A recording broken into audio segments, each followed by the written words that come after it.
নমস্কাৰ মোৰ নতুন ভিডিঅ'লৈ আপোনালোকক স্বাগতম জনাইছোঁ বহুতে মোক এইকেইদিন সুধি আছে যে আমি শিঙি মাছ আৰু মাগুৰ মাছৰ ফাৰ্মিংটো কৰিব বিচাৰিছোঁ কিন্তু আমি ডাউটত আছোঁ যে আমি ক'ত খেতিটো কৰোঁ কেঁচা পুখুৰীত বেছি ভাল হ'ব নে পকা পুখুৰীত বেছি বেটাৰ হ'ব কোনটো বেছি কি বেনিফিট আছে বা কোনটো কি লোকচান আছে তাকে আজি মই এই ভিডিঅ'টোৰ দ্বাৰা আপোনালোকক ষ্টেপ বাই ষ্টেপ বুজাই যাম আপোনালোকে ভিডিঅ'টো সম্পূৰ্ণ চাই যাব স্কিপ নকৰিব স্কিপ কৰিলে আপোনালোকৰ লোকচান আছে সো এতিয়া যেতিয়া ফাৰ্মিং কওঁ স্পেচিয়েলি কেটফিছৰ ভিতৰত কেটেগৰীত যোনখিনি পৰে শিঙি আৰু মাগুৰটো টপত থাকে আৰু এই দুটা ফাৰ্মিঙৰ বিষয়ে এতিয়া ক'ম মই IMC বা বেলেগ এতিয়া ধৰক তিলাপিয়া সেইবোৰ কথা কোৱা নাই অনলি ফৰ শিঙি আৰু মাগুৰ ঠিক আছে এতিয়া শুনি যাব এতিয়া প্ৰথম কথাটো হ'ল যে যেতিয়া পনটো বনাওঁ এতিয়া ধৰক দুইটা পন কেঁচা আৰু পকাৰ মই যোনটো পনটোৰ চাইজটো মই একে ধৰিছোঁ 20/30 মানে 20/30 বাই 4 ফুট দ সেই পুখুৰীটোত 60,000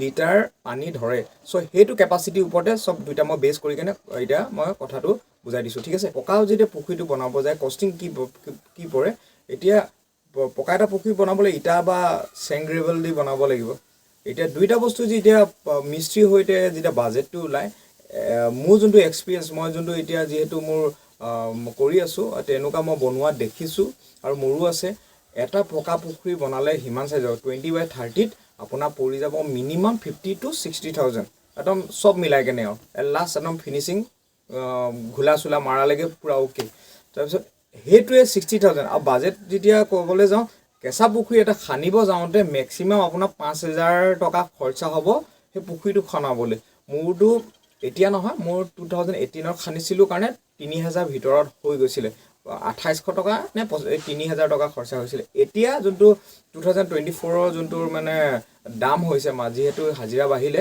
এতিয়া আপোনাৰ এটা কেঁচা পুখুৰী খানিলে 5,000 টকা লাগিব আৰু এটা পুখুৰীটো আপোনাৰ কষ্টিং হ'ব মাত্ৰ 8,000 টকাৰ পৰা 9,000 টকা ধৰক কিবা এটা খৰচা আৰু 1,000 টকা বঢ়াইলে 10,000 টকা মেক্সিমাম মানে আপোনাৰ 40 to 50,000 কষ্টিঙত মেকিঙত যেতিয়া বনাওঁতে আপোনাৰ বাচি যাব তাৰপিছত এটা নেটিং দিয়াটো চাৰিওফালে সেইবোৰ সব একে সমান ঠিক আছে সেইবোৰ মই মেনশ্যন নকৰোঁ কোনডোখৰত বেছি কোনডোখৰত কম সেইটোহে মই আপোনালোকক জনাই দিছোঁ যেতিয়া তাত ফাৰ্মিং কৰিব ক'ত বেছি পুহিব পাৰে এতিয়া দুইটাতে সমানে পুহিব পাৰে এতিয়া ধৰক পকা পুখুৰীটো যিহেতু একে সাইজ কেঁচা পুখুৰীটো একে সাইজ যদি মাছ আপোনালোকে পুহিব যায় সমানে দুইটাতে ডেন্সিটি দিব পাৰে ধৰক শিঙি আৰু মাগুৰ কথা কৈছোঁ সেই পুখুৰীটোত আপোনালোকে কিমান দিব পাৰিব সেইটো আপোনালোকে ধৰক পাৰ 10,000 যদি 1,000 ধৰিছোঁ তেতিয়া আপোনাৰ 5,000টা শিঙি মাছ আৰু মাগুৰ মাছ 4,000 আপোনালোকে তাত একদম বিন্দাছ মেলিব পাৰিব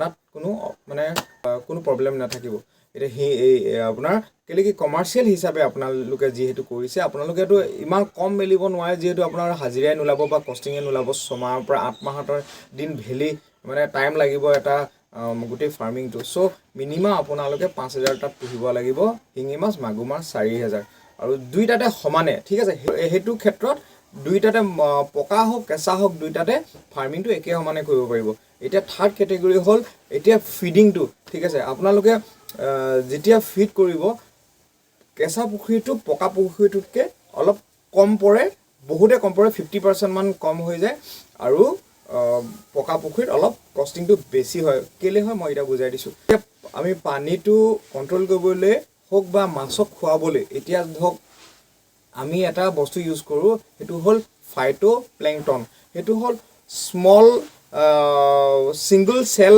প্লান্ট হয় যোনটো আমি ছিংগল চেল প্লান্ট হয় যোনটো গ্ৰীণ পানীত তুমি হেলুৱে টাইপৰ দেখিবৰ কাৰণে আৰু সেই পানীটোৱে কি কৰে অক্সিজেন লেভেলটো বঢ়ায় আৰু যোনটো এমনিয়াটো কমাই দিয়ে ঠিক আছে এমনিয়াটো খাই দিয়ে সেই দুটা কাম কৰে আৰু বহুতে এতিয়া মাছে সেইটো খাই এতিয়া শিঙি মাগুৰ খাই সৰু হৈ থকা যেতিয়া হৈ থাকে সেইটো খায় ঠিক আছে এতিয়া কথাটো কি হ'ল দুইটাতে ইউজ হয় কিন্তু দুইটাতে কষ্টিংটো বেলেগ হয় এতিয়া পকাটোত আপোনালোকে বেছি ইউজ কৰিব লাগিব কম্পেয়াৰ টু কেঁচা কিয় কেঁচাত কিছুমান যিহেতু মাটি হয় মাটিত কিছুমান মানে এনেকুৱাও বেক্টেৰিয়া পোৱা যায় যোনটো এই বেক্টেৰিয়াটো বুষ্ট কৰি দিয়ে মানে ডবল কৰি দিয়ে এতিয়া ধৰক এই পকাটো যদি আপুনি 3,000 টকা খৰচা কৰিব লাগিব ইয়াত মাত্ৰ 500 পৰা 1,000 হে বেক্টেৰিয়াৰ কাৰণে আপুনি খৰচা কৰিব লাগিব ঠিক আছে বেক্টেৰিয়াটোৰ কাৰণে আৰু যেতিয়া আপোনাৰ আহিব দানাটো হিচাপে দানাত যেতিয়া যিহেতু ই লগত ফাইটোপ্লেংটনৰ লগত যিহেতু আপোনালোকে জু প্লেংটনো দিব,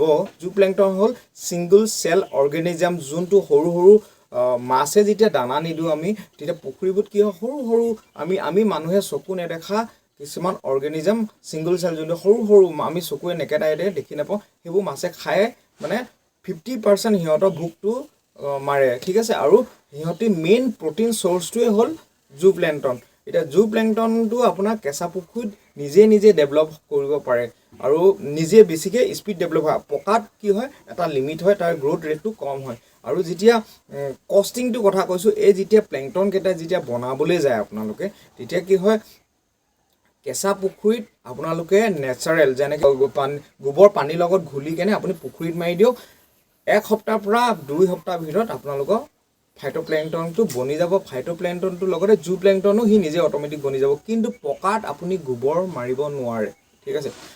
পকাত আপুনি ফাইটোপ্লেংটনটো কিনিব লাগিব। চ' কষ্টিংটো তাত বাঢ়ি যায়। যেনেকৈ এটা ফাইটোপ্লেংটনৰ ডাবা যোনটো 500 মিলিলিটাৰ, সেইটো মোৰ মতে 1300 অলম'ষ্ট হৈ যায়। চ' ফাইটোপ্লেংটন, জু প্লেংটন দুটা লাগিব মিনিমাম, আৰু দুটাটো আপোনাৰ 2600 পৰি যায়। চ' ইয়াত ফ্ৰী, ইয়াত 2600 পৰি গ'ল। আৰু কথা হ'লগৈ, গোটেই ফাৰ্মিংটো হ'ল 8 months, মিনিমাম 8 monthsটো আপুনি এবছৰলৈকে পুহিব পাৰে, এইটো নিজৰ কথা।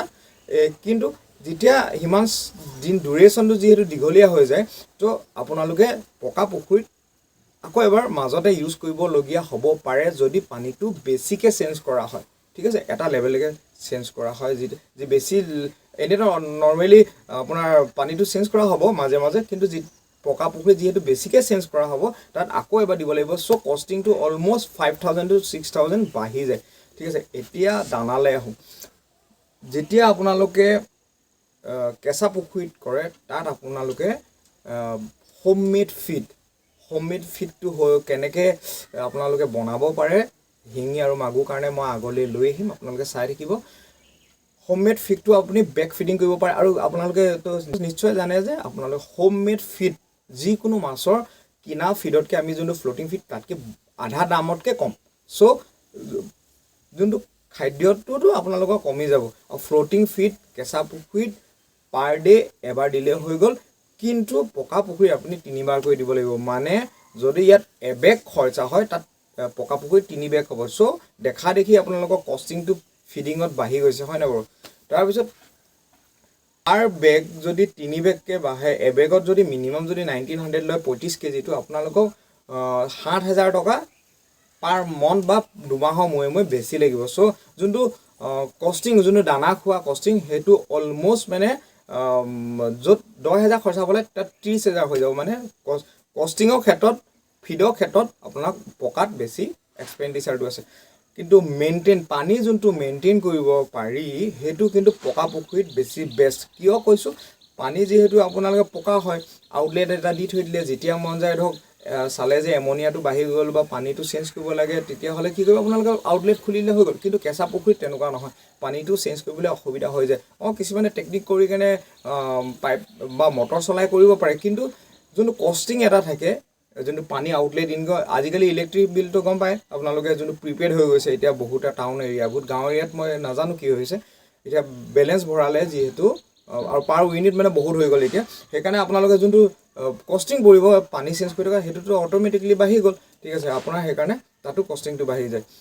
কেঁচা পুখুৰীত যেতিয়া কেঁচা মাছৰ পুখুৰীত যেতিয়া এমনিয়াটো বাঢ়ি যায়, মাটিয়ে 50% এমনিয়াটো এবজৰ্ব কৰি লয়, ঠিক আছে, সিহঁতে টানি লয়। চ' 50% এমনিয়াৰ কাৰণেহে আপোনালোকে টেনশ্যনটো ল'ব লাগে।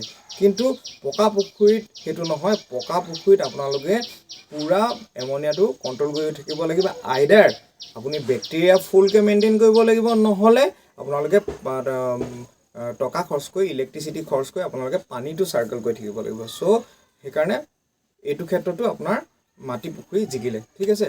তাৰপৰা এতিয়া যেতিয়া চব হৈ গ'ল, ফাৰ্মিং হৈ গ'ল, আমাৰ চব হৈ গ'ল, তাৰপিছত এতিয়া বিকা টাইমত কি হয়, যিহেতু পানীটো পকা পুখুৰীত কণ্ট্ৰল কৰিব পাৰিব, কিন্তু কেঁচা পুখুৰীত কণ্ট্ৰল কৰিব নোৱাৰে। পকা পুখুৰীত আপোনালোকে যিহেতু তলত আপোনালোকে ইচ্ছামতে মাটি আৰু বালি লেভেলটো দিব পাৰিব, যিহেতু আপোনালোকে যদি মাটিও নিদিয়ে বালি দিব পাৰে, তো যি আপোনালোকে গম পায় যে পানী যদি শুকুৱাই দিয়ে বালিৰ ওপৰত মাছবোৰ ওলাই পৰে, ঠিক আছে। 3 ইঞ্চিৰ পৰা আপোনালোকে খুব বেছি 6 ইঞ্চিয়ে দিব, কিন্তু আপোনালোকে মানে ধৰিবলৈ পকা পুখুৰী ইজি হয়। আৰু সেইটোৱে আপোনাৰ যদি 10,000 মিলে হয়তো পুখুৰীটোত যদি গাঁত চাটত সোমাই যায় হয়তো 1,000 মান আপোনালোকেও নেপাবও আছে, নাইবা গাঁতত নোসোমালে বোকাটো যদি তলৰফালে বেছি হৈ যায় আপোনাৰ ধৰা সময় নাপাব, পিছত ওলাব, কি আছে।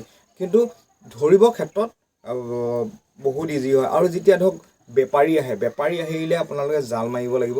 কেঁচা পুখুৰীত আপোনালোকে যদি জালখন চুচুৰে, ঠিক আছে, তেতিয়া আপোনালোকে মাছটো নাপায় কেঁচা পুখুৰীত। আৰু পকা পুখুৰীত জাল মাৰি দিলে মানে আপোনালোকে হয়তো এণ্ডিং টু এণ্ডিং যদি মাছ আপুনি জাল মাৰি দিয়ে তাৰে 20 to 30% মাছ আপোনাৰ এখন জালতে উঠি আহিব।